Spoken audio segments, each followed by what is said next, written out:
அமிர்த நீர் என்று குறிப்பிடுகிறார்கள் அதை. ஆக நீங்க என் உணவு என் உரிமைன்னு நீங்க சொல்றீங்க. அதாவதுப்பா இது ஆயுர்வேதம், இது ஆயுஷ் இன்டகிரேட்டட் மெடிசன்.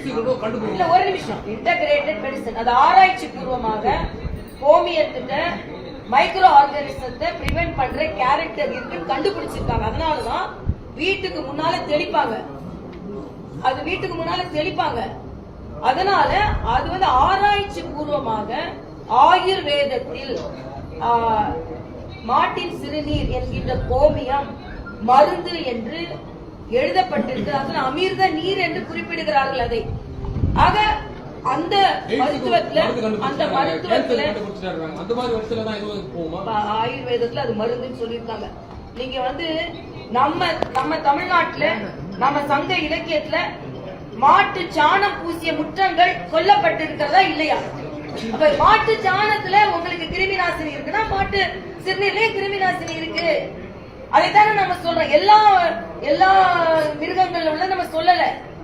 இந்த சிறுநீருக்கு இந்த குணம் இருக்கிறது என்பது ஆராய்ச்சி குணம். இன்னும் சொல்ல போனா மியான்மர், ஆப்பிரிக்கா போன்ற நாடுகள் இதை எடுத்துக்கொள்கிறார்கள். அதனால இது ஒட்டுமொத்தமா புறந்தள்ள முடியாது. இது ஆயுர்வேதத்தில் மருந்தாக சொல்லப்பட்டிருக்கிறது, ஆராய்ச்சி பூர்வமாக நிரூபிக்கப்பட்டிருக்கிறது என்று நான் சொல்றேன். மேம், கிருமி நாசினிங்கிறது வேறு, காய்ச்சலுக்கு நான் பயன்படுத்துறேன்னு ஐஐடி டைரக்டர் சொல்றேன். அதுக்கு 80 வகையான நோய்களுக்கு அதை பயன்படுத்தலாம் ஆயுர்வேதம் சொல்றது. அதுல அவர் சொன்ன காய்ச்சல் அந்த 80 வகையான நோயில ஒன்னா இருந்திருக்கலாம்ல. ஒரு அறிவுபூர்வமாக, ஒரு விஞ்ஞான பூர்வமாக ஒரு தொழில்நுட்ப கல்லூரியை தலைமை தாங்கி கொண்டிருப்ப சும்மா சொல்வாரா நான் கேட்கிறேன். ஆக நீங்க என் உணவு என் உரிமைன்னு நீங்க சொல்றீங்க. ஒரு இடத்துல போய் மாட்டு இறைச்சியை போட்டு அலுவலகத்துல தூக்கி வீசுறீங்க, இத மாதிரிலாம் செய்றீங்க. ஆனா விஞ்ஞான பூர்வமாக அது மருந்து என்று சொல்லும் போது ஏன் அதை ஒத்துக்கொள்ள மறுக்கிறீர்கள்?